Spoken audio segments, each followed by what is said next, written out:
September 19th, 1984, Hamilton, New Jersey. The crowd is electric, flags waving, hands clapping, and the air thick with optimism. Ronald Reagan, still glowing from his Morning in America campaign, steps to the microphone. He smiles, pausing for effect, before invoking the name of a man who, in his mind, embodies the very spirit of renewal. America's future, he declares, rests in 1,000 dreams inside your hearts. It rests in the message of hope, in songs of a man so many young Americans admire, New Jersey's own Bruce Springsteen. The audience roars.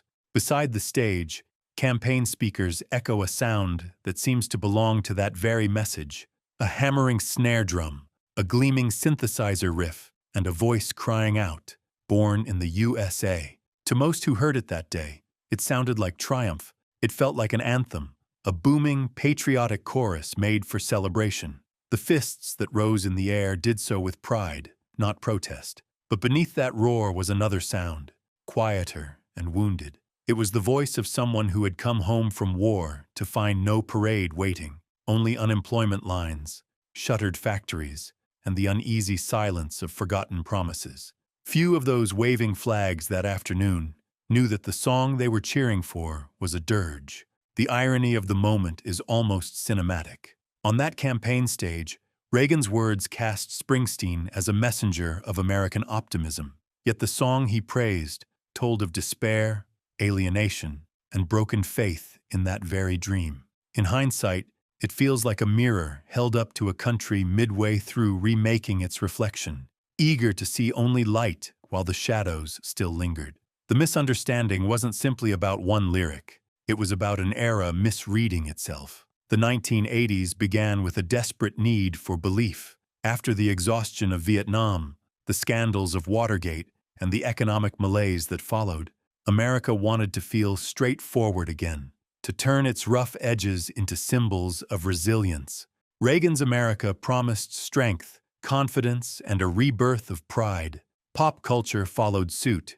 Movies, commercials, and stadium concerts all leaned toward spectacle, toward noise that could drown out doubt. And into this atmosphere came Bruce Springsteen's song, a piece born from the frustrations of the working class and the ghosts of war. A song that, by all logic, should have stood as confrontation, not celebration. Yet audiences were ready to hear what comforted them most. The thunderous drumming, the singable hook, the major key bravado. It all projected the illusion of unity. It was catharsis without context, pride without pain. Even educated listeners, swept up in the sound, mistook the anger for enthusiasm. It was an anthem not by design, but by accident, born at the intersection of misunderstanding and yearning. Springsteen himself felt the disconnect immediately.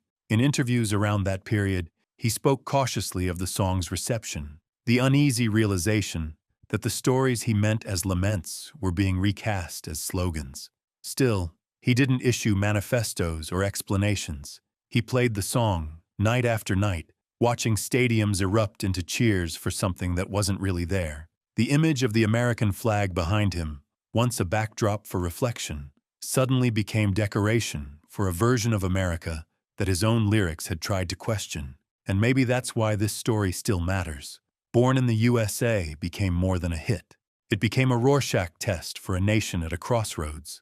The same chorus that one listener could interpret as outrage, another could claim as patriotic proof. In that clash of meanings lies something deeper, the essence of how music captures history not as fact, but as emotion. So this isn't just the story of a song that was misunderstood. It's the story of a country desperate to reclaim its confidence and, in the process, mistook its reflection for its face. A moment when pride drowned out pain. When the echoes of Vietnam met the optimism of Reagan's America on the same stage.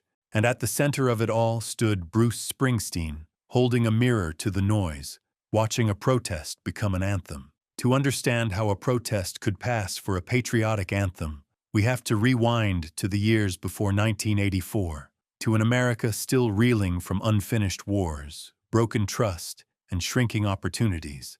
The flag hadn't lost its meaning, but it had lost its clarity. The United States was no longer the confident superpower of the post-war boom. Instead, it was a country wrestling with uncertainty, its identity torn between memory and reality. The Vietnam War had ended less than a decade earlier, not in victory, but in something that looked uncomfortably like defeat. The images were still fresh: helicopters escaping from rooftops, soldiers returning not to parades but to uneasy silence. For many Americans, those images represented more than a lost war. They were symbols of moral disorientation, of promises unkept. By the mid-1970s, that confusion hardened into something bleaker: cynicism. Watergate deepened it. The oil crisis, inflation, collapsing manufacturing towns. Each event chipped away at the country's confidence. Historians later called this the malaise era, borrowing the language from President Carter's famous 1979 address. He had spoken of a nation suffering from a crisis of spirit, unable to find meaning in progress or pride in its institutions. Even those who disliked Carter's words couldn't ignore their accuracy. Across the industrial Midwest and coastal cities alike, once solid jobs vanished, small factories closed, and families carried their exhaustion into another decade. Culturally, the mood turned inward. The exuberance of the 1960s, its idealism and rebellion, gave way to something quieter and more skeptical. Movies and songs reflected this hesitancy. Cinema produced working-class heroes like Rocky Balboa and Travis Bickle, both symbols of individuals searching for redemption in an unconcerned world. The optimism that had once defined national identity was now splintered into nostalgia for what used to be and escapism from what was. But people still wanted direction. They still wanted to believe in themselves. When Ronald Reagan appeared on the campaign trail, he offered that belief wrapped in a single phrase: "Morning in America." To a weary public, it sounded like permission to feel proud again. His message was uncomplicated and soothing. America hadn't failed. It had simply forgotten who it was. The remedy was confidence, optimism, and faith in the old stories of freedom and strength. And by 1980, millions were ready to listen. Reagan understood something profound about narrative. He grasped that national restoration was an emotional process, not just economic reform. He spoke of renewal as though America were an old film he was helping the audience re-watch in color. His storytelling needed sound, something stirring enough to fill arenas, something that didn't feel political but felt essential. The country was ready for an anthem that made patriotism sound like victory again. Popular music, meanwhile, was undergoing its own transformation. Disco had faded, punk had made its point, and the new wave movement was polishing rebellion into something radio-ready. Synthesizers, brighter production, and wide-open reverb became symbols of modernity. Yet beneath all the polish, many songwriters were wrestling with the same contradictions: exuberant surfaces hiding anxious cores. From new romanticism in Britain to blue-collar realism in America, artists were processing disillusionment through danceable beats and hopeful melodies. And in working-class towns across the Rust Belt, another change was louder: silence. The sound of machinery that once defined neighborhoods had gone quiet. Automobile plants and steel mills stood half-empty, their skeletons rusting against sky. Pride, for many families, had become private, measured in survival rather than success. The children who had grown up hearing their parents speak of the American dream were now old enough to notice that the dream had shifted somewhere else. This was the country Bruce Springsteen came from and continued to document. Long before Born in the U.S.A., he was already writing about this silence, the tension between faith in the American ideal and the disappointment of what everyday life delivered. But in the early 1980s, his themes fit the mood of a population trying to reconcile two stories, one of triumph, one of neglect. That contradiction was the heartbeat of the decade. Born in the U.S.A. would eventually give this contradiction its loudest expression, but the hunger for such a song existed long before he wrote it. The crowd that would one day shout its chorus into stadium rafters was already searching for a sound to replace everything they'd lost: factories, belief, community. They wanted something to sing together, proof that pride was still possible. The irony is that the man who would hand them that proof was writing about the people who had been left behind by its promise. So the backdrop into which Springsteen released his song wasn't a canvas of easy optimism. It was a moment of collective amnesia, a half-healed wound. The flag still waved, but the meaning beneath it had drifted, torn between nostalgia and need. Out of that atmosphere of confusion came a yearning for clarity, some music loud enough to make belief feel real again. And that's what made America so susceptible to mishearing "Born in the U.S.A." It wasn't simply that the beat was big, it was that the nation was desperate to believe every beat was proof of recovery. Before the decade's noise began, that yearning was already humming quietly in the background, waiting for its rhythm, waiting for someone to strike the first chord that could make the ghosts dance again. Before Bruce Springsteen's face appeared on billboards or his concerts filled stadiums, he was already chronicling the American working class with an empathy that few rock musicians could match. He'd grown up in Freehold, New Jersey, the son of a bus driver and a legal secretary, a family that lived close enough to the edge to see both sides of the American dream. The factories that employed his neighbors shaped his sense of what work and dignity meant. The quiet lamplight frustrations of his father haunted his early songs. His world wasn't glamorous, but it was deeply human, and he came to see music as a way to make those ordinary lives visible. Through the 1970s, Springsteen wrote about locomotives, long highways, and restless youth chasing escape. His breakthrough album, Born to Run, sounded like liberation, a romantic sprint into a better tomorrow. But the romance didn't last. As he gained fame, Springsteen began to notice the distance between the dream his songs described and the reality his audience lived. He toured relentlessly, speaking with fans, listening to their stories of layoffs and endurance. Fame couldn't erase his awareness of struggle, it sharpened it. He wanted his songs to tell the truth, not just sell hope. That need for truth deepened with the albums that followed. Darkness on the Edge of Town turned those bright highways into cracked asphalt. Where previous lyrics had celebrated escape, these songs looked at the people who stayed behind. Men working overtime just to keep their houses, women watching the lights go out in their neighborhoods.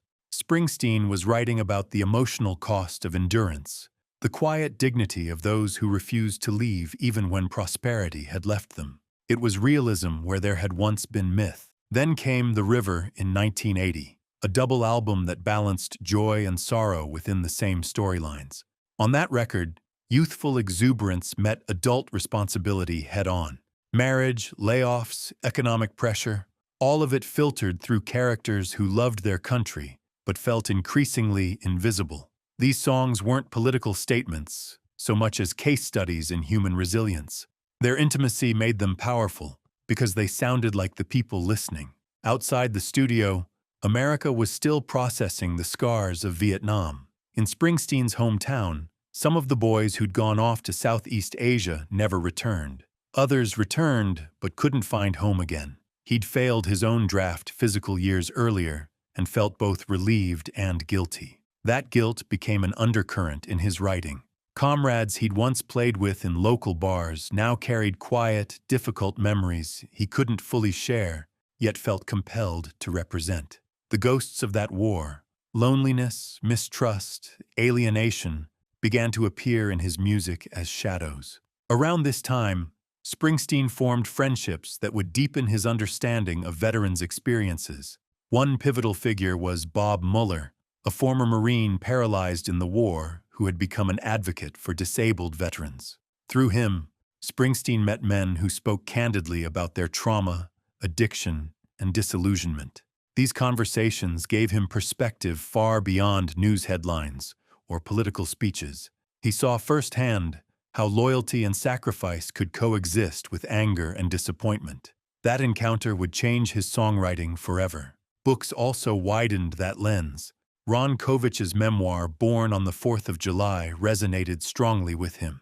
The book's blend of patriotic symbolism and private devastation mirrored exactly the contradiction he kept seeing around him. How a country could adore the idea of heroism while neglecting the heroes themselves. Springsteen started writing vignettes inspired by those contradictions.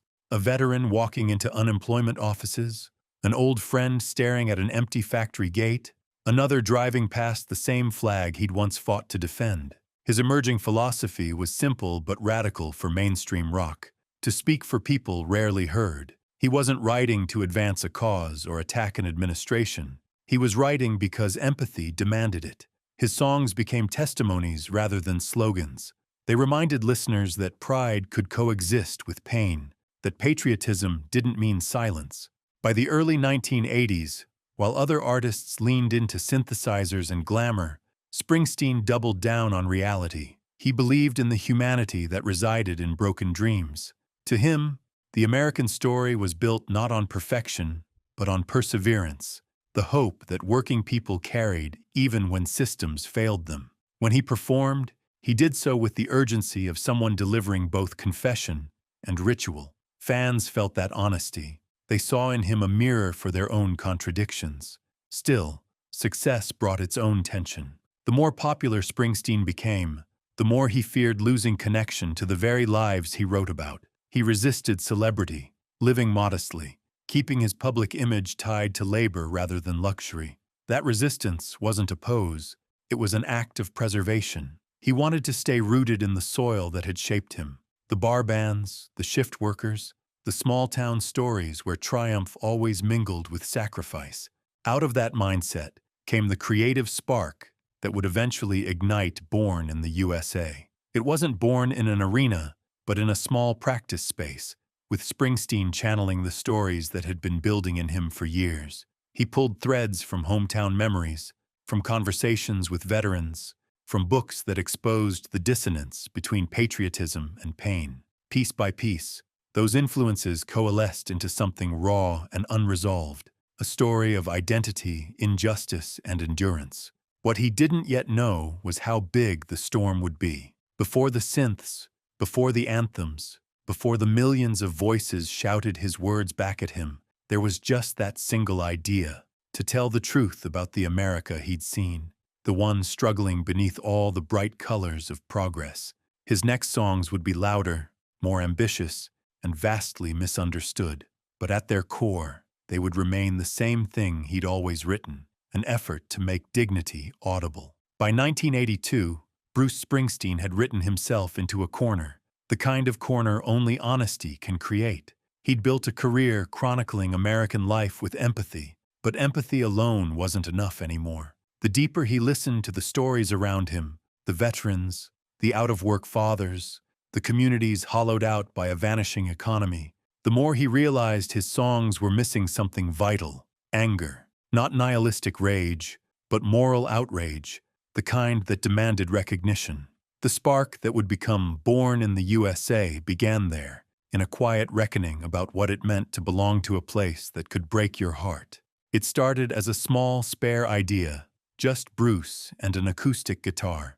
The first draft was titled Vietnam, a simple lament sung from the perspective of a man whose country had forgotten him. It was moody, slow, and devastating, cut from the same cloth as the songs on Nebraska, the stripped-down album he'd recorded at home on a 4-track cassette machine. In that skeletal form, the song left no room for doubt.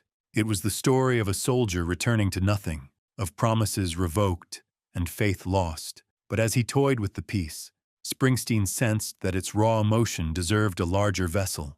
The personal tragedy it described wasn't isolated, it was national. By the time he entered the studio with the E Street Band to work on new material, he carried the bones of Vietnam with him. The sessions stretched across months, fueled by restless experimentation. The 1980s were shaping a new sonic world: larger drums, brighter synths, cavernous reverb that made even loneliness sound huge. Springsteen wanted power, not gloss. He told drummer Max Weinberg to find a beat that didn't just keep time but demanded attention, something like a cannon shot. The result was that famous opening snare crack, a sound that could wake a sleeping stadium. It would become one of the most recognizable drum hits in rock history, a single moment that defined the production era and the perception of the song.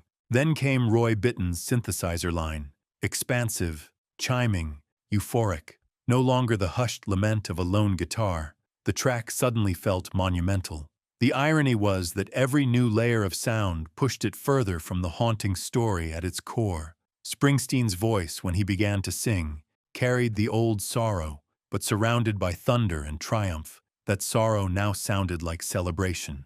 This collision, tragedy wrapped in glory, wasn't planned. It emerged naturally from the tension between who Springsteen was and the era he was recording in. The very tools that made 1980 music so uplifting transformed his lament into something anthemic. Inside the studio, though, everyone knew the song's intent. The verses described a man born into hardship, a dead man's town, where factory jobs were fading and opportunity was a rumor. Sent to fight a war he barely understood, the narrator returns home to find his place erased.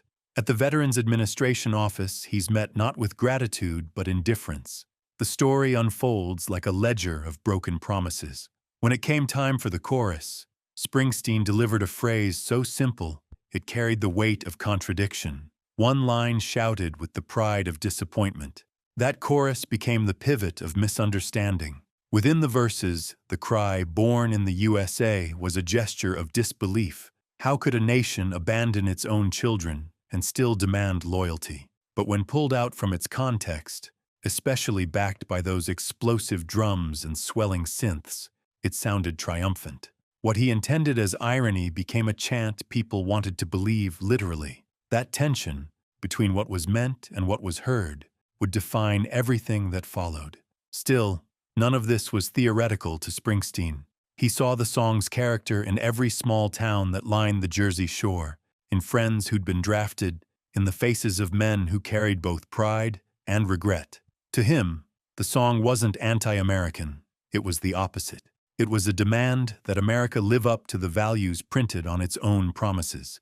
He once described his motivation as writing for the country I believed in, not the one that existed on paper. The pain in the lyrics came from love, not rejection, the kind of love that refuses to look away from flaws. The recording sessions themselves became a lesson in artistic courage. Early takes leaned too heavy on the darkness, while others felt merely aggressive. Producer Chuck Plotkin and engineer Toby Scott helped carve the version that balanced both. They built space around Springsteen's voice, letting the drums breathe, giving the synthesizer room to soar. The result sounded enormous, but not empty. It was America as sound, optimism colliding with exhaustion, pride brushing against resentment. When Bruce first played the finished track back through the studio monitors, there was silence afterward. Everyone knew they'd captured lightning, but they didn't yet understand what kind. Lyrically, the song reached beyond the individual story to something archetypal. The factory, the draft, the brother lost in a war, the photograph that substitutes for closure, all were symbols of a society at odds with itself. In 4 minutes, Springsteen fused the economic downturn of the 1970s with the unhealed psychological wounds of Vietnam. The music's scale mirrored the industrial noise of the very world it memorialized, the mechanical heartbeat of a nation too loud to hear its own conscience. Every verse was like a shuttered window opening briefly on lives the mainstream had chosen to ignore. When the record label executives first heard it, they sensed a hit. Springsteen sensed trouble. He wanted to believe that audiences would listen closely enough to catch the story buried inside the volume. But he also knew that sound has a way of overpowering meaning, especially when it feels good. The final version, complete with its pounding rhythm section, was both irresistible and misleading, a paradox pressed onto vinyl. That paradox turned out to be the song's enduring power. For those who listened deeply, it was a mirror reflecting the cost of progress. For others, it was a drumbeat of reassurance that America was still strong. In truth, it was both, a work of art that refused to comfort without confronting. The brilliance of Born in the USA lay in that unresolved chord between sorrow and pride. By the time the track joined the rest of the album sessions, Springsteen had found what he didn't realize he was searching for, a language big enough to hold contradiction. The howling vocals against triumphant music captured the very heartbeat of 1980s America, struggling but loud, wounded but unyielding. In a culture that worshipped noise as proof of confidence, he had created the perfect vessel for misunderstanding. Within months, That misunderstanding would take on a life of its own. When the record left the studio, it was no longer just a song. It was America's reflection, part protest, part celebration, a hymn that blurred the boundary between truth and myth. As the decade gathered speed, the world would soon hear that echo bounce back from arenas and airwaves, louder than even Springsteen could have imagined. When Born in the USA hit shelves in June 1984, the timing could not have been more perfect. Ronald Reagan was entering his re-election campaign, presiding over an economy that finally seemed to be healing from years of recession. Unemployment was falling, interest rates were easing, and Wall Street's pulse was quickening. After a decade of doubt, the nation felt its confidence returning. For many, the optimism felt almost cinematic, sunlight after a long run of cloudy days. In that atmosphere, Bruce Springsteen's new album arrived like the soundtrack to victory. The packaging spoke before the music did. The cover, Springsteen from behind in jeans, a white t-shirt, and a baseball cap stuffed in the back pocket, framed by a bright American flag, felt raw yet mythic. It captured an image both ordinary and iconic, the working-class dreamer standing before his country's promise. No one could have predicted that this photo, taken almost casually by Annie Leibovitz, would become one of the visual emblems of the decade. To many Americans flipping through record bins, it looked like reassurance. The title alone shouted confidence. After years of turmoil and self-doubt, the phrase "Born in the USA" sounded like a full-throated exhale, and the music matched the mood. The album opened with that thunderous title track, drums echoing like artillery, the synths blazing, the voice defiant. Even before the words registered, the sound alone was exhilarating. Listeners didn't necessarily analyze. They reacted. It felt like affirmation, loud, proud, unbreakable. Within weeks, radio stations nationwide had the song on repeat. DJs introduced it as the perfect anthem for the summer of '84. What almost no one noticed was that the verses didn't match the chorus. By the middle of the decade, pop culture had shifted toward spectacle. MTV, launched just 3 years earlier, now shaped how people heard music, through images as much as through sound. A song's meaning could be rewritten in a 3-minute video. Springsteen's collaboration with director John Landis for Born in the USA brought those images to life. On screen, Bruce stood before an immense flag, sweat pouring down his arms, microphone clenched like a weapon. The visuals were electric, pure cinema, pure Americana. But that power came with a cost. For millions watching on television, the flag became the meaning. Few would sit with the verses long enough to feel their ache. Concerts reinforced the spectacle. As the Born in the USA tour roared through sold-out arenas, fans waved banners and wore headbands patterned after the flag. During performances, the audience erupted when the first snare hit landed. By the chorus, tens of thousands screamed the title line in unison. It was euphoric, communal, cathartic, and completely absent of irony. The emotional energy that Springsteen had poured into the story of a forgotten veteran transformed into something else: national celebration. The song's cry of frustration had become a victory chant. In truth, the early 1980s public was primed for a message that sounded like triumph. After Vietnam and Watergate, people were weary of guilt. The movies were full of heroes again: blue-collar champions, unstoppable soldiers, the return of American might.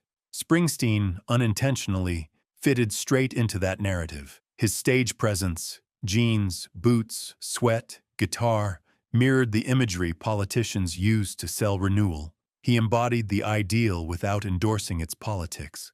Audiences projected onto him what they needed to see: the hard-working, optimistic everyman, proof that America still produced grit and greatness. Yet for Springsteen himself, the sight was bittersweet. From the stage, he could feel the gulf between what he'd meant and what people heard widening each night. He wanted to celebrate endurance, but not at the expense of truth. Offstage, he spoke carefully in interviews, explaining that many songs on the record were about struggle, not glory. Dancing in the Dark, for instance, came from alienation more than joy. But context rarely wins against momentum. Radio airplay, glossy magazine profiles, and political campaigns all drew from the same visual shorthand. Springsteen equalized with patriotism. Still, the artist didn't scold or retreat. He played the music that moved people, even as he wrestled with its implications. When reporters asked how it felt to be America's new hero, he'd sidestep the label, speaking instead about the people in his songs. The working man, the soldier, the woman trying to hold a family together. His empathy never bent towards cynicism, but privately, he must have sensed the irony of leading crowds in a chorus meant to challenge complacency, not feed it. The album as a whole delivered multiple layers. Songs like Downbound Train and My Hometown painted vivid pictures of economic dislocation. Yet wrapped in bright production, they were often celebrated for their hooks rather than their heartbreak. Even Glory Days, a nostalgic look at fading youth, was treated as light-hearted fun. The country seemed unwilling to acknowledge what Springsteen had embedded into every groove, an awareness that pride often covers pain. Commercially, Born in the U.S.A. was unstoppable. It produced 7 top 10 singles and stayed on the charts for years. To listeners seeking confidence, it felt like redemption. To its author, it was evidence of something more complex. The way sound can eclipse sense. The louder the celebration grew, the quieter the song's warning became. By late 1984, the line between cultural event and political tool had thinned. Campaign rallies blared the song as shorthand for American strength. Advertisers began to mimic its rhythm and imagery. Yet Springsteen remained outside partisan lines. His music described a country's contradictions without prescribing solutions. That neutrality, grounded in observation rather than ideology, made the misunderstanding even more fascinating. It proved how eager the public was for reassurance and how skilled Springsteen was at giving it form, even when that wasn't his intent. What happened that year wasn't just a misreading of lyrics. It was the transformation of despair into spectacle. The same record that chronicled the overlooked worker became the anthem of renewed prosperity. The faces in the verses, unemployed veterans, dislocated families, disappeared behind fireworks and 4th of July parades. And yet, hidden inside all that enthusiasm, the truth never vanished. It simply waited for quieter years, when listeners would finally lean close enough to hear what the drums had drowned out. By the fall of 1984, the distance between what Bruce Springsteen sang and what America heard had become more than a misunderstanding. It was a cultural collision. The spark that fully ignited that collision came not from the music world, but from an editorial column. George Will, one of the era's most influential conservative commentators, attended a Springsteen concert on the Born in the U.S.A. tour. He saw flag bandanas, cheering crowds, and a performer who seemed to embody the vigor of a revived America. A few days later, Will published a column declaring Springsteen living proof of traditional values: hard work, loyalty, pride in one's roots. He mentioned the waving flags as if they were political data points, evidence that the nation's spirit was back in motion. That single column echoed across Washington. Politicians, especially within the Reagan administration, saw an opportunity. Here was the country's biggest rock star, leading stadiums full of young people under the stars and stripes. To them, it looked like the perfect marriage of pop culture and patriotism.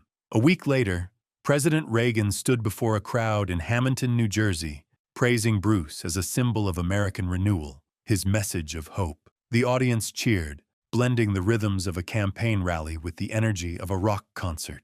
For a moment, the boundary between art and politics disappeared. But for Springsteen, the moment represented something else entirely: the feeling of losing control over his own voice. He had spent years carefully balancing empathy with observation, avoiding direct political allegiance while giving voice to those who felt unseen. Now the loudest proclamations about his work came from politicians who hadn't noticed the sorrow in his lyrics. To call the song hopeful, he later explained, was to miss the point. It wasn't despair he was singing, it was confrontation. Springsteen's reaction came through subtle but clear gestures. 2 nights after Reagan's mention, performing in Pittsburgh, he paused between songs. "The president was mentioning my name the other day," he said to the crowd, his tone wry but firm. "I've been wondering what album he's been listening to. I don't think it was the Nebraska album." Then, instead of launching into the title track, he played Johnny 99, a grim tale of economic despair. The audience erupted, not with patriotism, but with recognition. By choosing conscience over convenience, Springsteen delivered his answer in the only language that mattered: music. For journalists, this clash was irresistible. Headlines asked whether the president and the rocker would ever meet, as if the two represented opposite Americas. Yet Springsteen avoided caricature. He never condemned Reagan directly, nor did he embrace partisan identity. His point was deeper, that the stories he wrote were real, human accounts that shouldn't be reduced to slogans. He knew his audience crossed political lines, and he refused to alienate anyone by preaching. His defensive meaning was artistic, not ideological. In a sense, Reagan's reference accelerated the myth surrounding "Born in the U.S.A." The song became a shortcut for American optimism in political campaigns, advertisements, and parades. It no longer belonged solely to rock radio. It belonged to the national soundscape, invoked whenever pride needed a melody. Every time its booming chorus played at a rally, the original verses, the laid-off worker, the forgotten veteran, sank a little deeper beneath the noise. The protest had been flattened into a product, yet within that flattening lay a fascinating mirror. America's instinct to simplify complexity wasn't malicious, it was habitual. The country had spent decades defining itself through triumphs, always preferring redemption over reckoning. A song that held both in balance confused the narrative. The political system needed clarity. Springsteen offered tension, and so the tension was resolved by omission. The verses ignored, the beat embraced. It was easier to chant "Born in the U.S.A." than to ask what being born here demanded of citizens once the cheering stopped. Looking back, the moment feels emblematic of how culture and power often interact. Politicians hear resonance, not nuance. They borrow emotion to amplify appeal. In the case of "Born in the U.S.A., the resonance was irresistible. It sounded like unity in a divided decade, but what they couldn't contain was the song's undercurrent of accountability, a quiet insistence that patriotism means more than applause. Springsteen's chorus may have been co-opted, but his verses remained an unerasable ledger of the overlooked. As the election year ended with Reagan's landslide victory, "Born in the U.S.A." was inseparable from the national mood. Stadiums kept roaring. The chart success rolled on. But the artist who had given voice to disenfranchised workers now watched his creation used to fortify the very image of prosperity those workers often lacked. To him, the contradiction wasn't shocking. It was proof that America had an enduring habit of mishearing itself. Still, that mishearing had value. It revealed what people wanted to believe about their country, that even in hardship, they were proud to belong. Springsteen would later say he understood that need for faith, but he never confused faith with denial. His performances after 1984 included more commentary, playlists shaped to restore the human faces behind the noise. He reclaimed context, one concert at a time. And in the long arc of history, this episode became less about politics and more about perception, how easily truth bends when it collides with desire. The president's comment, the columnist's praise, the crowd's jubilation, all formed a case study in American storytelling. The capacity to turn pain into pride without ever stopping to see the difference. In the end, "Born in the U.S.A." stood as both evidence and echo, a patriotic anthem to some, a cry for recognition to others. Its dual meanings survived because both were real, and the space between them told the truest story of all. By 1985, "Born in the U.S.A." was no longer just a song, it was an atmosphere. The airwaves pulsed with it, parades borrowed its rhythm, and stadiums treated it like a national hymn. In a culture newly obsessed with spectacle, subtlety didn't stand a chance. The protest in Springsteen's verses had vanished beneath a blizzard of confetti, endorsements, and sound bites. What began as a portrait of pain had been remade into a product for collective pride.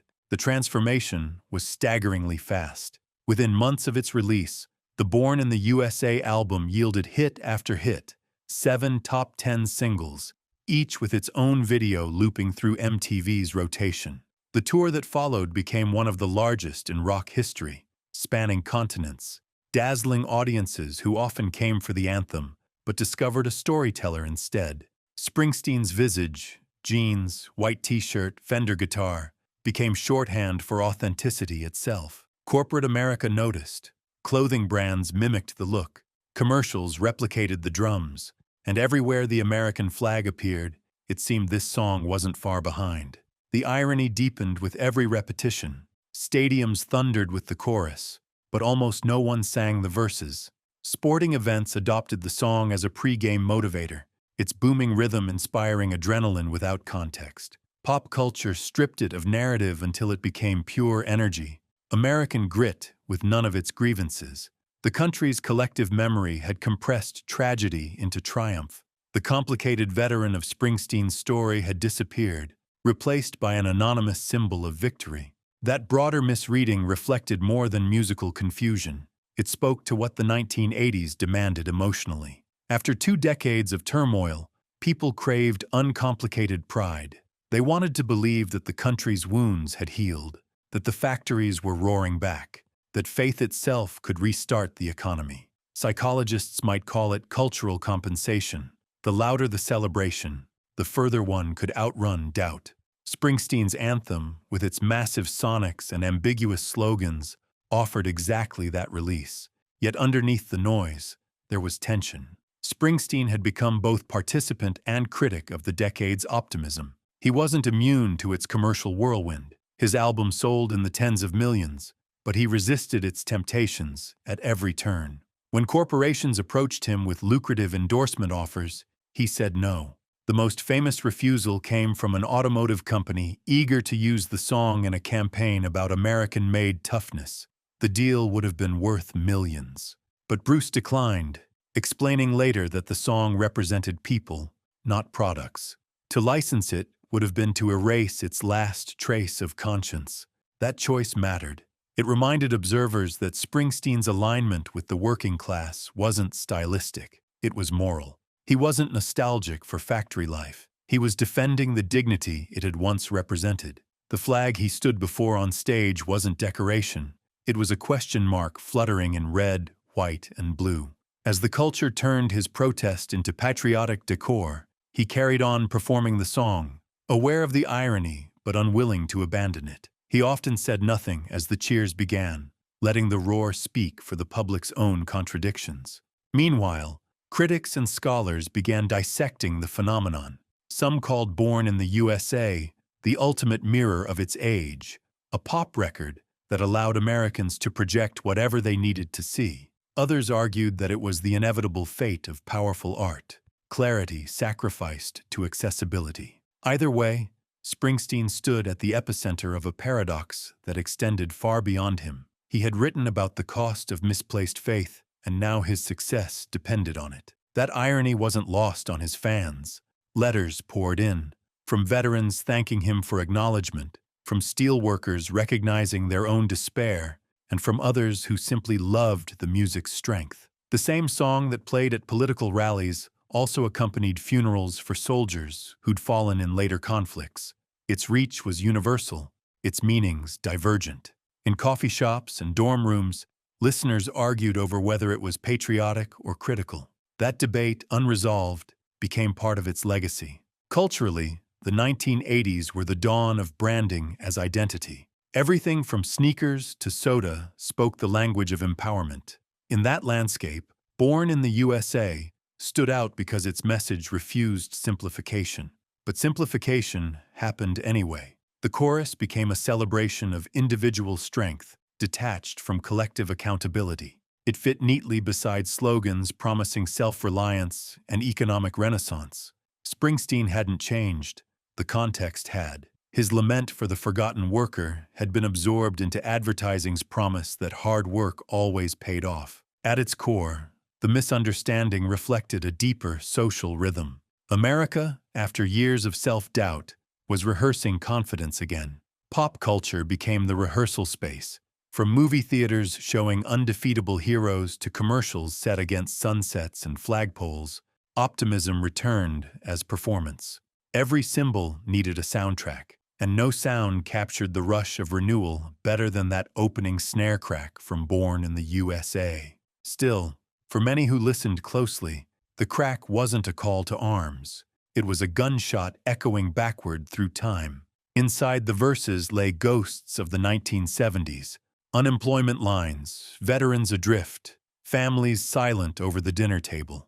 Springsteen's genius had been to condense all that into 4.5 minutes of sound, so seductive it disguised its grief. The contradiction was perfect for a country living in contradiction. As the decade wore on, the transformation of protest into product became pattern. Songs about struggle turned into ads for endurance. The language of resistance was repackaged as motivation. And while this may have diluted meaning, it also revealed something profound: music's capacity to outgrow intention. The very misinterpretation that troubled Springsteen also secured his influence. Born in the USA became, unintentionally, the bridge between authenticity and aspiration, the proof that one song could belong equally to rebellion and reassurance. But there was a cost. The more the song was celebrated as proof of prosperity, the less its original subjects were heard. The factory towns kept closing. Veterans still stood at unemployment offices. The country, drunk on its own soundtrack, forgot to listen for the silences between beats. Springsteen continued touring, channeling that tension into performance, half preacher, half witness, endlessly trying to remind his audience of the faces behind the flag. On stage, between the cheers, he'd sometimes speak of friends who never came back, of the struggles that had inspired his writing. Those brief monologues reintroduced context into the noise. They didn't scold, they invited reflection. And while the headlines still called him America's rock hero, he was, in reality, playing the nation's conscience wrapped in amplifiers. By the end of the 1980s, as the decade's shine began to fade, critics started revisiting the song's meaning. Journalists who had once described it as patriotic rediscovered its sorrow. Documentarians linked it to the broader story of Vietnam's aftermath and the working-class decline. In university courses, it became case study material, a masterclass in how sound can seduce memory into forgetting what words say. Springsteen himself welcomed the discussion.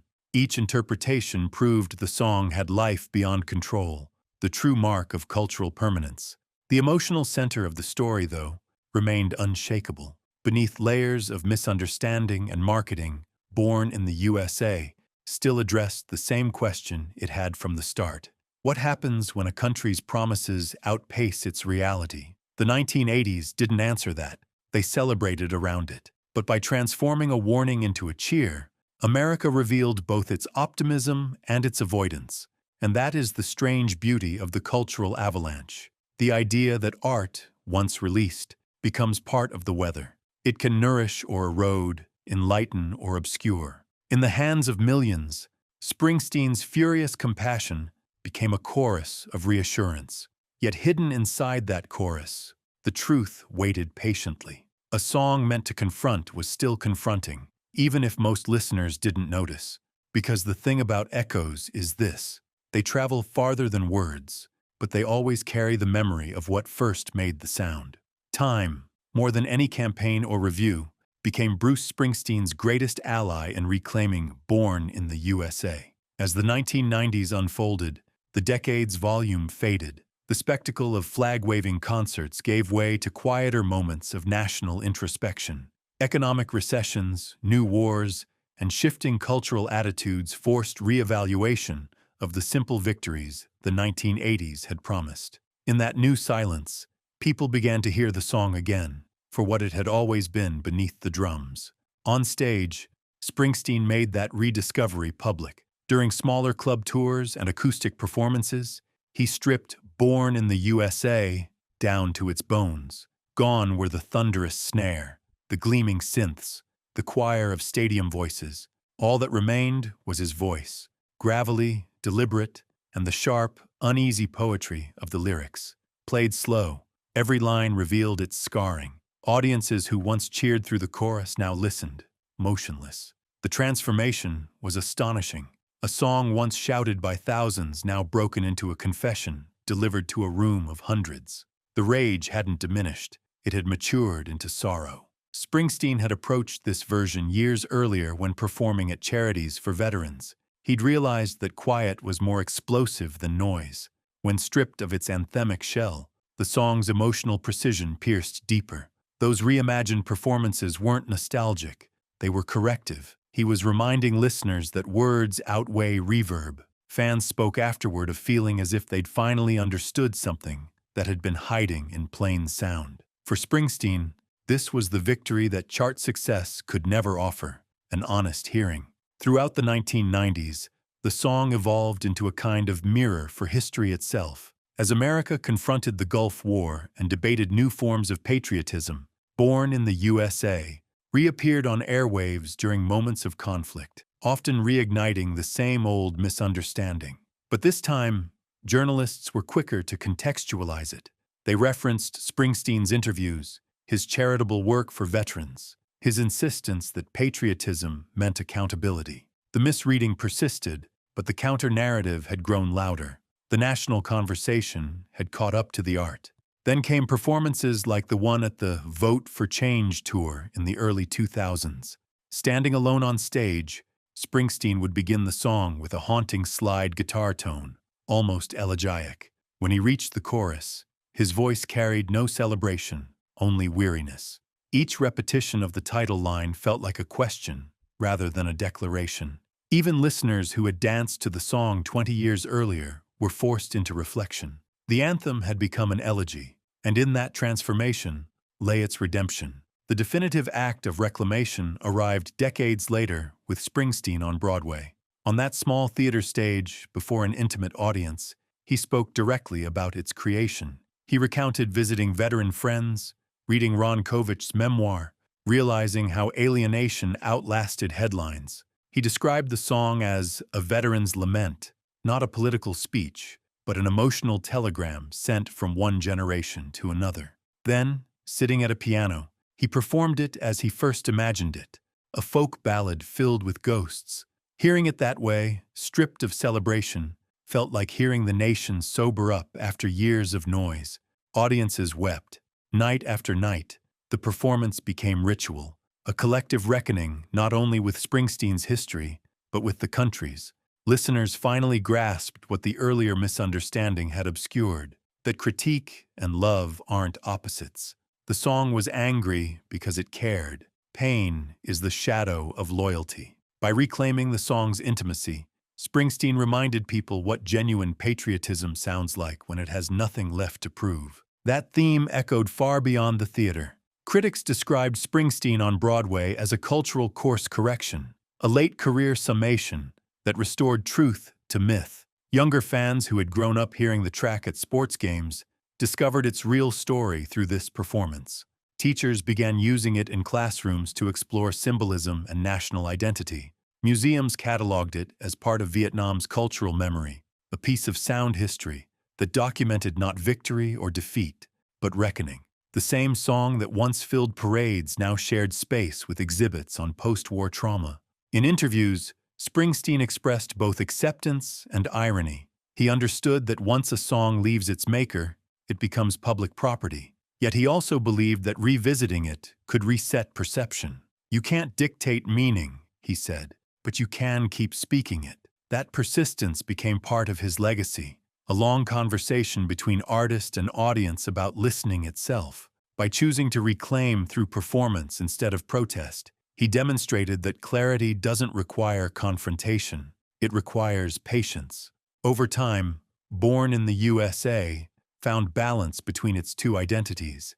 The stadium anthem still thrives whenever crowds want something to shout together, but the acoustic version, the one whispered in small halls, has become equally canonical. Each represents a truth about the country that inspired it, the desire to celebrate and the need to question. The coexistence of both versions is no longer contradiction, it's the point. Springsteen's reclamation achieved something rare, the restoration of depth without bitterness. He never scolded listeners for misunderstanding. Instead, he invited them to rediscover. The phenomenon that had once frustrated him became a teaching tool, proof that art can evolve with a nation's conscience. By the time his Broadway run ended, the song's double life had become part of its genius. One voice singing the same refrain in two entirely different keys of experience. And so, decades after it first shook stadium walls, Born in the USA now exists as conversation rather than anthem. Its meaning breathes precisely because it has changed with time. What began as angry testimony turned into collective reflection. Through that journey, Springsteen didn't reclaim ownership so much as restore intention. The protester and the patriot turned out to be the same narrator after all, speaking for the country he loved enough to hold accountable. Even now, decades after its release, Born in the USA refuses to stand still. It remains a paradox humming in the background of American culture, a song too loud to ignore, too complex to simplify. Walk into a stadium on Independence Day, and you might still hear that unmistakable snare crack. The crowd knows the words, but the intent shifts with each generation. What once sounded like pride can, to another ear, sound like pain. This dual life is what gives the song its permanence, an anthem built on contradiction. To understand why it endures, think of it as an echo chamber of the American story. The verses speak for those left behind, workers, veterans, dreamers, while the music translates that grief into something collective, almost celebratory. The coexistence of those emotions mirrors the country itself, hopeful and haunted all at once. Each replay resurrects that internal debate about who we are and who we claim to be. The 1980s etched this conflict deeply into the national psyche. It was a decade of rebuilding identity after loss, of turning away from disillusionment toward spectacle. Born in the USA wasn't just a backdrop to that transformation, it was its soundtrack. At its core, it questioned the moral cost of optimism without empathy, yet its volume offered comfort, a kind of sonic amnesia that allowed listeners to feel powerful while ignoring what the lyrics confronted. That tension made it timeless. As years passed, historians and critics began to treat the song as an artifact, an audible record of how America negotiates its own contradictions. It encapsulates the way prosperity narratives can drown out the marginalized voices that built them. Economists can chart downturns, politicians can measure approval ratings, but music captures something subtler, the emotional temperature of a moment in history. Springsteen's composition became a barometer of both pride and guilt, documenting a nation constantly oscillating between celebration and responsibility. Culturally, the song invites a question that remains unresolved. Can a protest coexist with patriotism? For many, Born in the USA proved that it can. To critique a country is not to abandon it, it's to engage with its promise honestly. That concept has since shaped generations of American artists who use sound as social reflection. Every time Springsteen performs the song deliberately slower or lets silence linger after the refrain, he's teaching audiences to listen beneath the volume, to discover the human heartbeat inside the machinery. And that's where its modern resonance lies. In an era defined by polarization, the track offers a kind of common ground, not in message, but in recognition. Everyone hears themselves somewhere in it. The worker, the believer, the skeptic. Its misinterpretation, once frustrating, now serves as a mirror showing how narratives form. People bring their hopes to art, and art hands those hopes back altered. Born in the USA simply accelerated the process, turning misunderstanding into meaning. Its presence in museums and classrooms today signals how history eventually catches up to emotion. Students dissect the lyrics line by line, hearing the weary voice that early audiences missed. At exhibits dedicated to Vietnam veterans or the decline of industrial America, the song plays softly, stripped to its acoustic roots. There, its noise is gone, replaced by reflection. Visitors don't cheer, they nod. They finally hear what silence had been saying all along. Yet the other version survives too. The full band roar in baseball stadiums, fireworks bursting overhead, faces lit by pride. It's fitting that both exist side by side. America's identity thrives on dualities, aspiration and regret, glory and grief. The song doesn't demand choosing between them.